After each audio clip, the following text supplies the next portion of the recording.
Nous allons aller dans la parole ce matin. Et c'est un sujet ce matin que je vais entamer ce matin par rapport à ce que notre père spirituel nous a exposé récemment, il y a quelques dimanches pour ceux qui étaient là. J'ai trouvé bon, je lui en ai parlé brièvement la semaine dernière. Je voulais parler d'autre chose, mais ce matin, je vais aller dans ça. Ce n'est pas grave si nous n'avons pas terminé. Amen. Ce n'est pas grave. L'essentiel, c'est que nous puissions entamer ça. Amen. Et puis nous le continuerons une prochaine fois si Dieu le veut. Regarde la personne à côté de toi, dis-lui l'importance. Regarde-la, dis-lui l'importance de la vision. Dis-lui ça encore, dis-lui l'importance de la vision.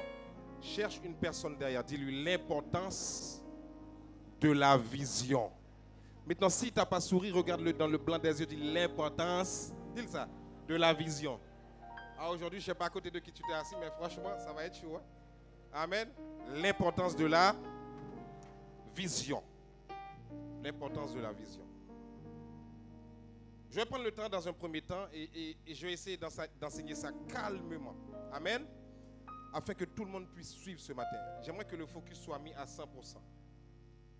Et ce que nous allons dire ce matin est d'une importance capitale. Je prie que Dieu nous aide à comprendre ce que nous allons dire avec nos oreilles spirituelles, que nous puissions l'entendre et qu'il nous donne la compréhension, la clairvoyance, la révélation de sa parole. Amen. J'aimerais dans un premier temps prendre le temps de définir le mot vision ce matin. Je ne pense pas que c'est la meilleure définition, mais nous allons essayer d'en donner une. La vision est l'outil que Dieu utilise pour vous guider vers le but pour lequel vous avez été créé. Vous avez entendu? La vision est l'outil que Dieu utilise pour vous guider vers le but pour lequel vous avez été créé. Une autre définition dit, la vision est une image d'un futur souhaité. Retenez bien avec moi image. Dites avec moi image. Dites image. La vision est une image d'un futur souhaité qui attise notre passion la plus profonde et synchronise notre esprit, notre âme et notre corps. Je vais l'expliquer.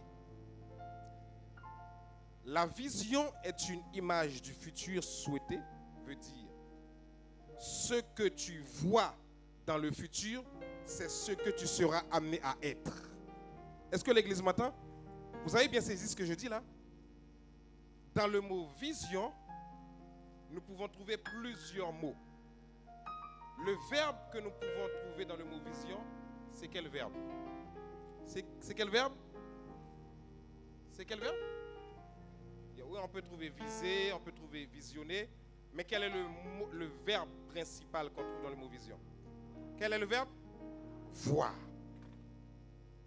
Il ne peut pas y avoir une vision accomplie si tu n'as pas déjà vu la vision s'accomplir dans le futur.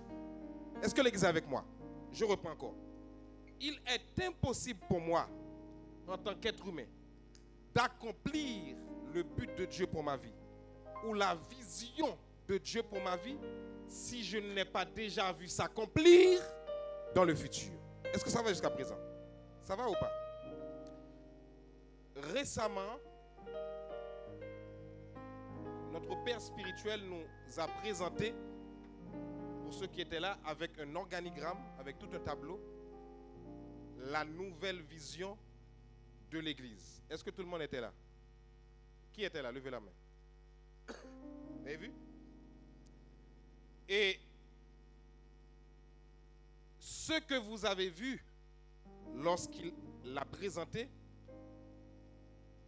est juste ce qui se passe sur le moment présent. Mais la vision dans le futur est déjà accomplie. Est-ce que quelqu'un me suit? La vision, lorsque Dieu te donne une vision, Dieu est déjà en avance sur nous. Nous ne voyons pas encore la chose s'accomplir, mais pour Dieu, à partir du moment que cela vient de Dieu, la chose est déjà accomplie. Est-ce que l'exemple est avec moi? Suis-moi bien, c'est un peu technique ce matin. Être visionnaire, c'est voir dans le futur ce que peut-être d'autres ne voient pas encore. Vous me suivez?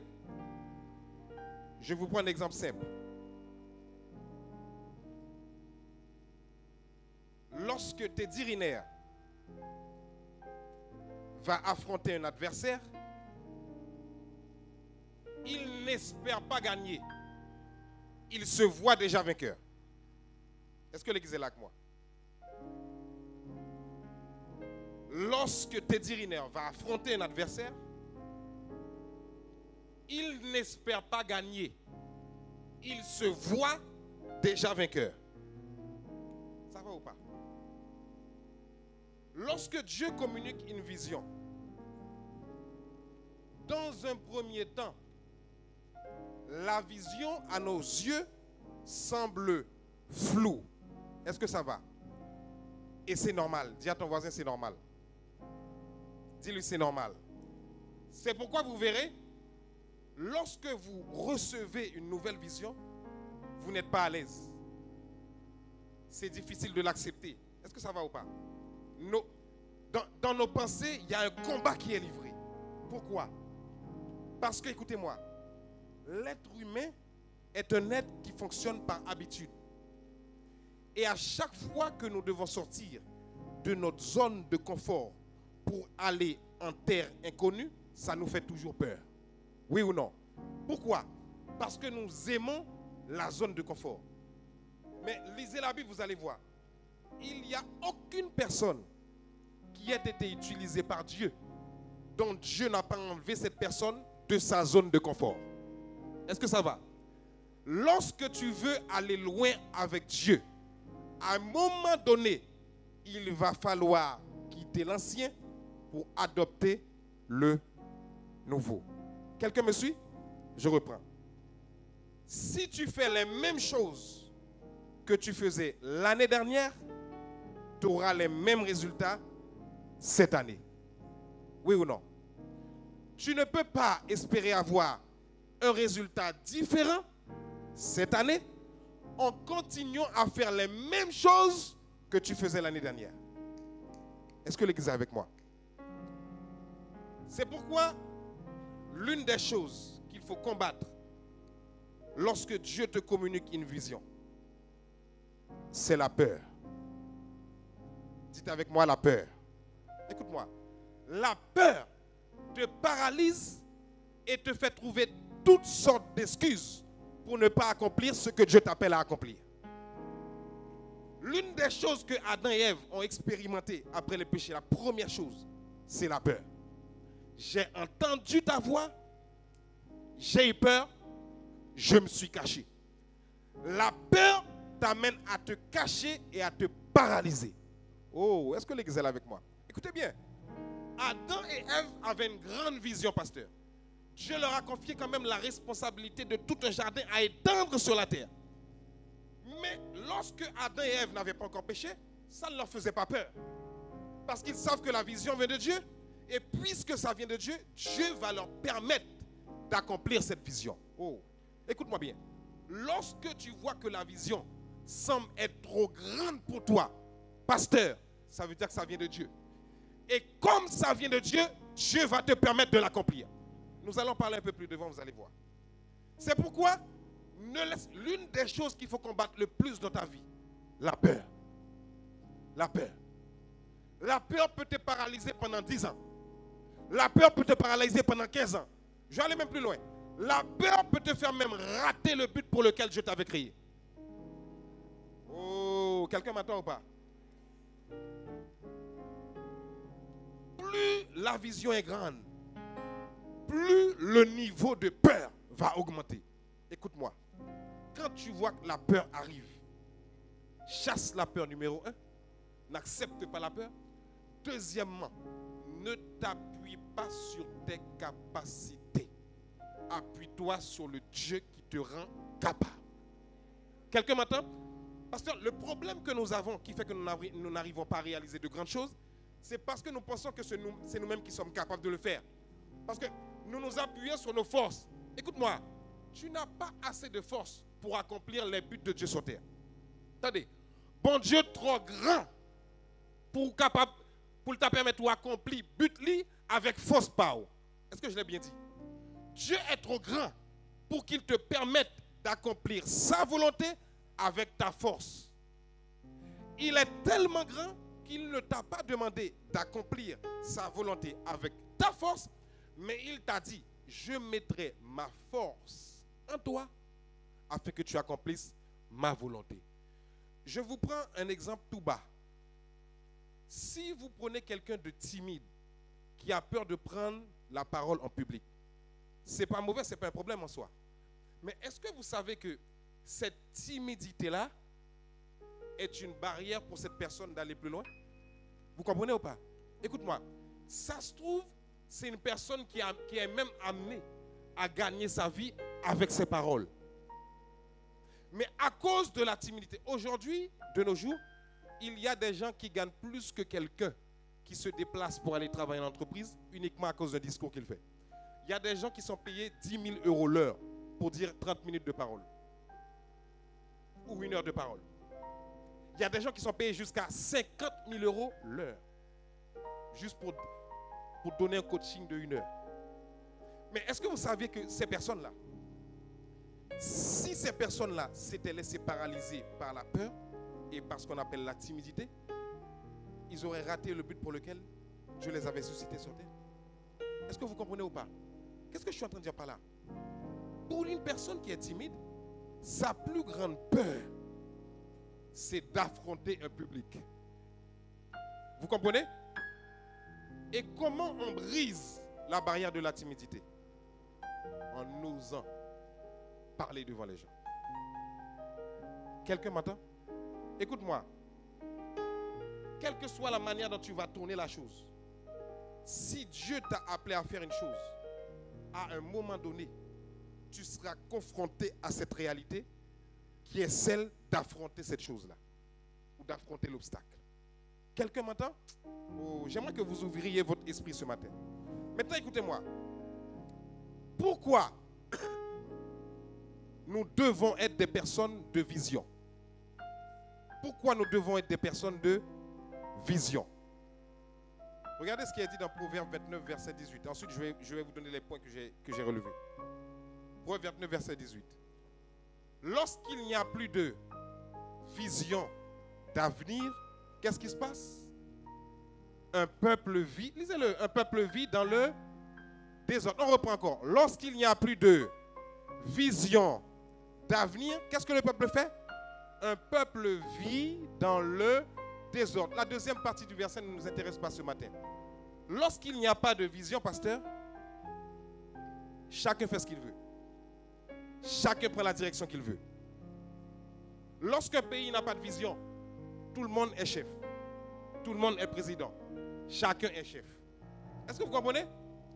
Mais lorsqu'il y a une vision, lorsqu'on va quelque part, la vision nous guide. La vision nous téléguide. La vision nous donne la direction. La vision nous ajuste. La vision nous forme. Est-ce que vous êtes là avec moi?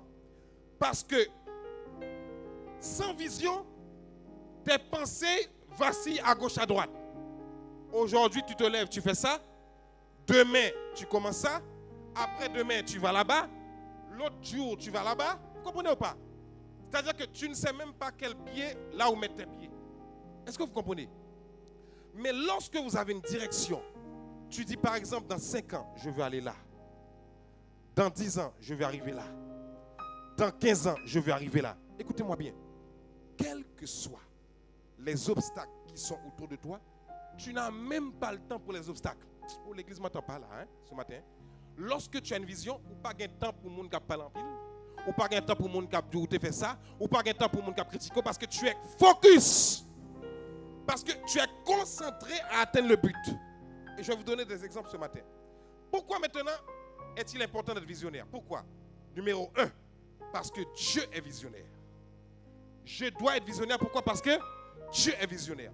Si nous prenons le récit de Genèse chapitre 1 que nous ne lirons pas, pour gagner du temps, quand vous lisez le récit de Genèse chapitre 1, à chaque fois que vous voyez Dieu créer quelque chose, Dieu dit que la lumière soit et la lumière fut. Dieu dit que ceci soit et ceci fut. À chaque fois que vous avez vu Dieu créer quelque chose, n'oubliez jamais ça. C'est parce que Dieu avait déjà visionné la fin de la chose. Est-ce que l'église est avec moi? Est-ce que l'église est avec moi ce matin? Dieu, pasteur, lorsque Dieu a créé la terre, pasteur, il n'a pas été surpris. Dieu avait déjà vu la terre créée. Est-ce que l'église m'entend? Dieu est le plus grand visionnaire de tous les temps. Pour créer toute cette terre en 7 jours, il a fallu qu'il soit visionnaire. En d'autres termes, puisque nous sommes de Dieu, Dieu met aussi la semence de la vision en nous. Est-ce que l'église est avec moi? Tu as la graine de la vision en toi. Tout être humain qui arrive sur terre arrive pour un but. Est-ce que tout le monde est avec moi? Tu n'as pas été parachuté sur terre par hasard ou qu'on bagaille pour faire sous terre. Est-ce que l'église est là avec moi? Deuxièmement, je dois être visionnaire parce que Dieu le Père est visionnaire et parce que Jésus-Christ est visionnaire. Affichez avec moi Jean 14, si je ne me trompe pas, verset 12. Si je ne me trompe pas de référence. Jean 14, verset 12, s'il vous plaît. Nous devons être visionnaires parce que Jésus-Christ est visionnaire. Jean 14, 12. Regardez ce qu'il a dit ici. Oui, je vous le déclare, c'est la vérité. Celui qui croit en moi fera aussi les œuvres que j'ai faites. Vous voyez Jésus qui parle là? Jésus parle de nous. Fera aussi les œuvres que j'ai faites, mais il ne s'arrêtera pas là. Parce que s'il s'arrête là, je ne suis pas visionnaire. Quelqu'un m'entend ou pas? Parce que je suis visionnaire, regardez ce que je vais faire. Il fera aussi les œuvres que j'ai faites. Il en fera même de plus grandes. Que Dieu te donne de faire de grandes choses sur la terre. Que Dieu te donne d'accomplir de grandes choses sur la terre. Que Dieu te donne d'aller loin sur la terre au nom de Jésus. Jésus est tellement visionnaire. Il a dit, écoutez-moi, vous allez faire tout ce que j'ai fait. Vous allez le faire. Tout ça, pasteur, tu vas le faire. Mais il a dit, vous n'allez pas vous arrêter là. Parce que moi, je suis tellement visionnaire, je vais vous amener plus loin. Je l'avais dit une fois. Lorsque vous suivez quelqu'un de visionnaire, ne critiquez pas la personne tout de suite. Parce que lorsque Dieu donne une vision, Dieu est déjà 10, 20 ans en avance avant nous. Est-ce que vous comprenez? Ou pour qu'on voit comment vision prend accompli, mais elle prend l'accompli quand même. Tant que nous restons dans les directives de Dieu. Est-ce que l'église est là avec moi? Donc je dois être visionnaire parce que Dieu est visionnaire. Maintenant je dois être visionnaire aussi parce que le Saint-Esprit est visionnaire.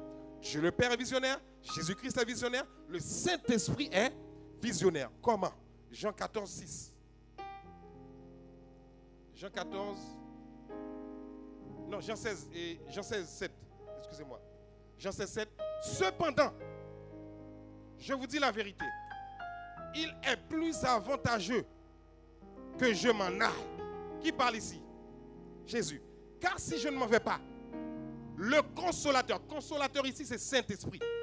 Le consolateur ne viendra pas vers vous, mais si je m'en vais, qu'est-ce que je vais faire? Je vous l'enverrai. Maintenant, qu'est-ce que Jésus était en train de dire là? Pasteur, lorsque Jésus a dit tout à l'heure que vous ferez de plus grandes choses que moi, il parlait du Saint-Esprit. Il a dit, puisque je suis visionnaire, vous ne pouvez nous rester dans le même niveau. Je veux que vous allez plus loin encore. Mais pour que vous allez plus loin, je vais vous envoyer celui qui est comme moi. Parce que ici dans la traduction, c'est celui qui est comme moi, l'autre qui est comme moi. Je vais vous envoyer l'autre qui est comme moi. Et parce qu'il sera en vous, vous allez faire les plus grandes choses que je vous ai dit tout à l'heure. Est-ce que l'église est là avec moi? Donc Jésus est visionnaire. Le Saint-Esprit qui t'aide à accomplir la vision. Je reprends.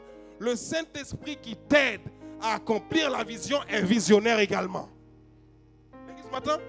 C'est pourquoi, pasteur, lorsque Dieu te donne une vision, et je sais que tu le sais, le Saint-Esprit a déjà tamponné ça. Et si le Saint-Esprit l'a tamponné, va avec la force du Saint-Esprit. Tôt ou tard, ce sera une question de temps. Ça va s'accomplir. Est-ce que l'église est là avec moi? Quelqu'un me suit ou pas?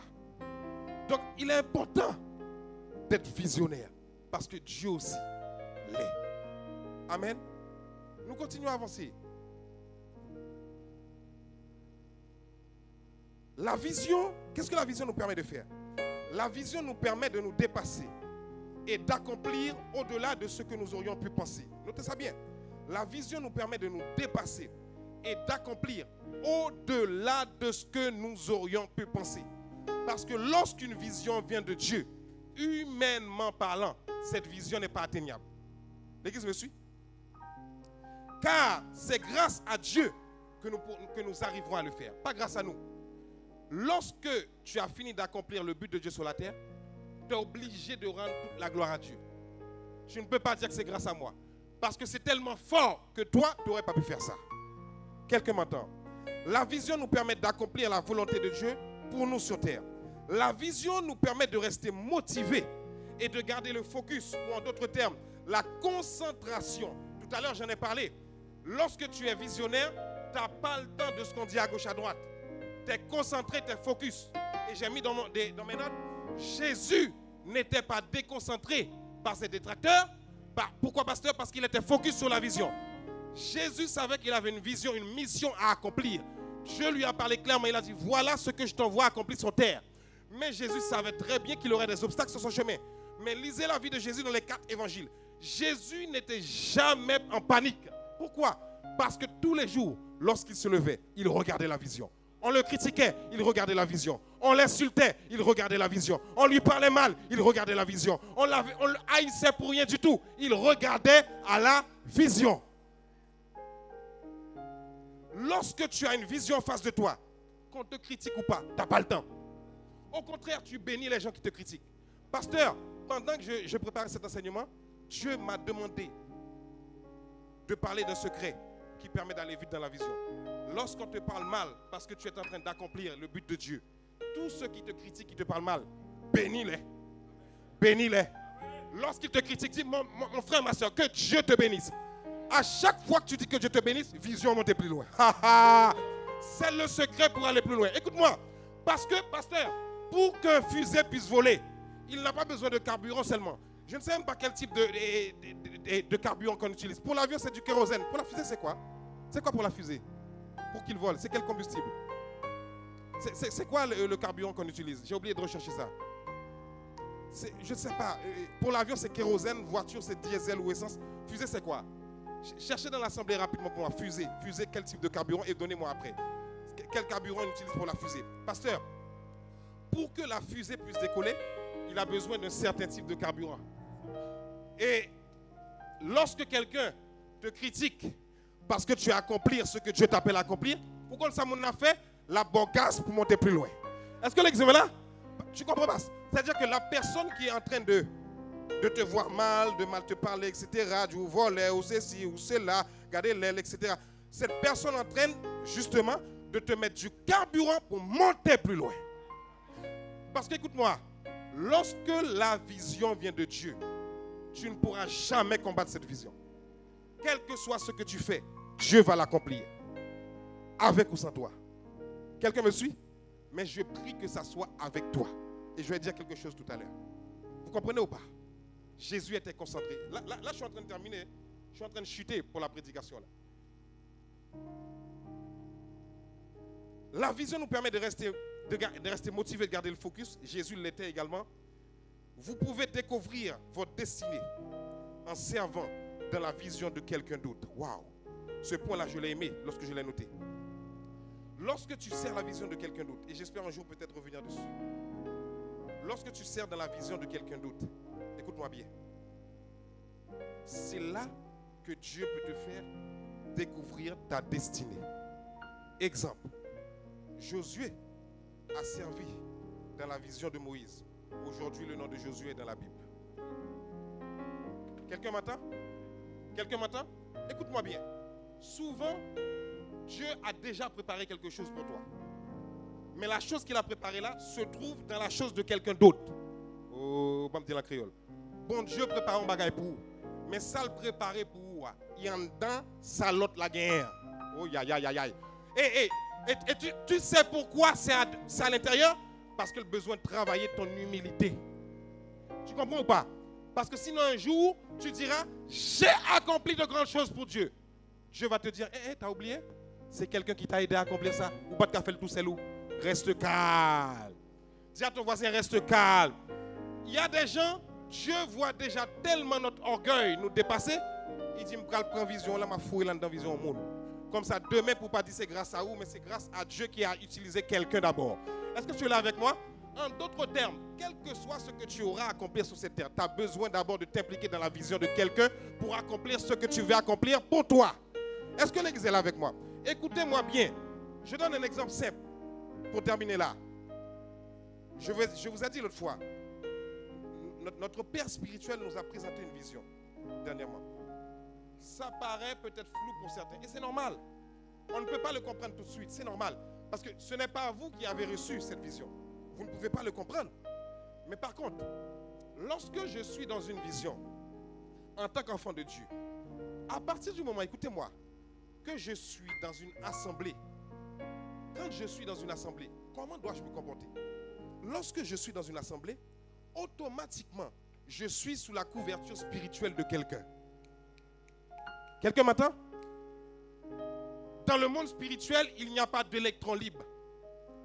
Dans le monde spirituel, il faut que tu sois couvert par quelqu'un. Maintenant, lorsque tu es sous la couverture spirituelle de quelqu'un, par exemple, si je prends l'église de Moïse, le peuple d'Israël était sous la couverture de Moïse. C'est ça que fait lorsque Moïse a commencé à ne plus écouter Dieu, pasteur, et qu'il a commencé à écouter le peuple, Dieu a dit, Moïse, écoute-moi, c'est moi qui t'ai appelé, je t'ai dit ce qu'il fallait faire. Aujourd'hui, je t'ai donné les directives. Tu as commencé à écouter le peuple plus que moi. Écoute-moi bien, Moïse. Tu as vu à cause de ce que tu as fait là? Tu regarderas Canaan, mais toi, tu ne vas pas entrer. Est-ce que vous comprenez? Dieu ne joue pas avec ça. Dieu est un Dieu de principe. Lorsqu'il a établi quelqu'un, respectez ça. Écoute-moi. Si tu sens que ça ne te correspond pas, ne critique pas. Si tu sens que tu ne peux pas être sous cette vision, écoute-moi bien, même Dieu ne te forcera pas à y rester. Est-ce que vous comprenez? Mais à partir du moment que tu es sous une vision, et c'est là que je vais parler, je vais terminer là, même si je ne donne pas les autres points, ce n'est pas grave. Écoute-moi bien, et c'est cette partie qui est intéressante. Pasteur, souvent, lorsque Dieu confie quelque chose, la chose commence de manière très faible. Et on a l'impression que c'est insignifiant. Il n'y a pas de sens. Et on a l'impression que c'est grosso modo, je ne sais pas comment on le dit en français correct. On a l'impression que c'est brouillon. Vous comprenez?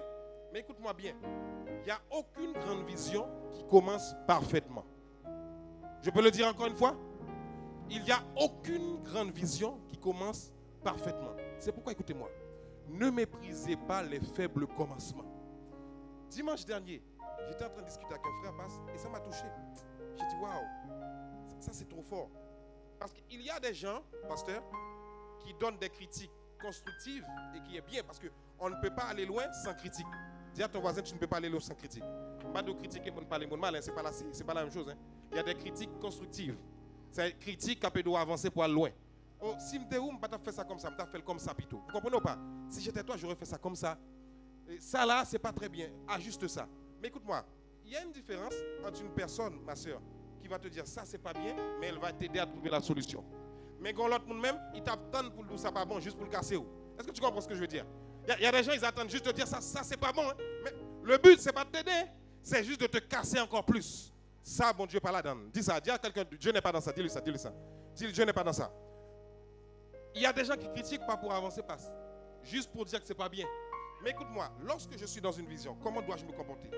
Si je vois qu'il y a quelque chose qui t'attend, je ne dois pas critiquer négativement. Je dois critiquer positivement. Qu'est-ce que ça veut dire? Pasteur, ça, si j'étais toi, je le ferais comme ça. Comment on peut l'améliorer? Même si toi, tu n'es pas la solution, mais tu es déjà en mode, je recherche la solution. Je suis dans ce ministère. J'ai l'impression que ce ministère peut aller plus loin. Comment puis-je apporter mon grain de sel ou ma pierre à l'édifice pour ministère ça aille plus loin? Est-ce que l'église m'entend? Écoute-moi, lorsque Dieu confie une vision à un homme de Dieu, ce n'est pas l'homme de Dieu qui va l'accomplir tout seul. Dieu compte sur vous aussi qui êtes sous cet homme de Dieu. Est-ce que l'église est avec moi? En d'autres termes, nous devenons collaborateurs. Est-ce que ça va ou pas? Moïse ne pouvait pas accomplir tout seul. Il avait besoin d'Aaron, il avait même besoin du peuple même. Mais il fallait que le peuple soit sous sa direction quand même. Est-ce que vous comprenez? Qu'est-ce que je veux dire par là? En d'autres termes, même si tu vois que quelque chose ne va pas dans un département, dans un ministère, tu veux apporter ton aide. Écoute-moi, il se peut que l'aide que tu veuilles apporter là ne correspond pas tout de suite aux attentes du leader. Soit il va te dire, attends un peu, on va voir comment ça va avancer. Est-ce que l'église m'entend? Ou sinon il va te dire, on va retravailler ce que tu nous as proposé pour que ça rentre dans la vision. Est-ce que l'église m'entend? Mais si nous venons avec arrogance, ah, pasteur, mon cimetière, on va faire comme ça, j'allais le faire comme ça. Écoute-moi, ton idée peut être bonne, mais à cause de l'arrogance avec laquelle tu viens, ton idée qui était bonne là est passée à côté. Une autre personne vient avec sagesse et humilité, même idée a passé. Vous comprenez? Donc, lorsque je suis dans une vision, je suis dans un département, aide à ce que le département avance. Et ce frère, quand j'ai discuté avec lui, il a dit, tu vois, il y a ça qu'on devrait améliorer, il y a ça qui devrait faire ça. Et puis à la fin, j'attendais le mot. Et c'est là qu'il a été très intelligent. Il a dit, en tout cas, moi, je suis dans cette vision. Et je vais apporter ce que je sais. Je vais aider. Ce que je sais faire là, je vais aider à le faire. Vous voyez, cette personne a émis des dysfonctionnements, mais il ne s'est pas arrêté là seulement.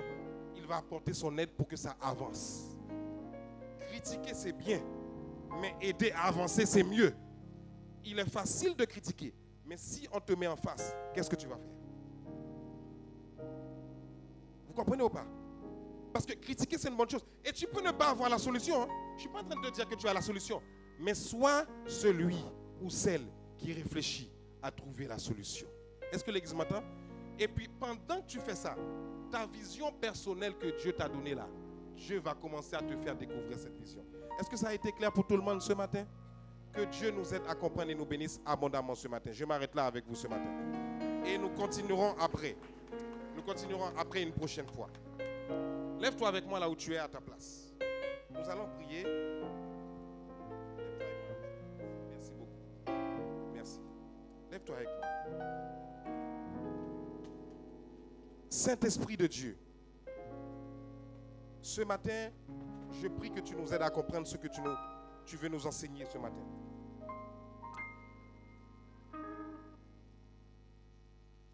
Je crois que tu veux amener tes enfants à une nouvelle dimension, particulièrement dans cette assemblée.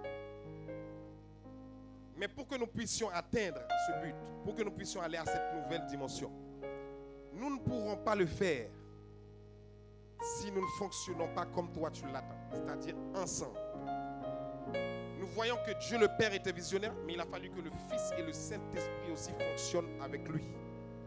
Esprit de Dieu, lorsque tu donnes une vision à un leader, tu n'attends pas à ce que ça soit le leader seul. D'ailleurs, tu ne lui as pas donné pour lui seul, puisque tu lui l'as donné avec une assemblée devant lui. Donc tu attends à ce que nous soyons des acteurs. Des acteurs. Oui, il est bon de voir tout ce qui ne va pas. C'est bien. Mais qu'est-ce que moi je fais pour aider à améliorer ce qui ne va pas? Pour que nous puissions aller là où Dieu a prévu que nous puissions aller. Esprit de Dieu, à partir d'aujourd'hui, donne-nous le cœur de ceux qui participent à la progression, à l'amélioration de tout ce qui est autour de la vision, afin que nous puissions atteindre le but que tu as prévu. Et le but que tu as prévu n'est pas pour la gloire d'une église, n'est pas pour la gloire d'un homme, mais pour ta gloire et ta gloire seule. Donc à chaque fois que nous négligeons d'apporter une lumière, d'aider, nous sommes en train de négliger ce pourquoi tu nous as mis dans cette assemblée. Saint-Esprit de Dieu, ouvre-nous les yeux afin que nous puissions voir les choses comme toi tu les vois. C'est au nom de Jésus-Christ que nous t'avons ainsi prié, Père. Amen. Bon dimanche.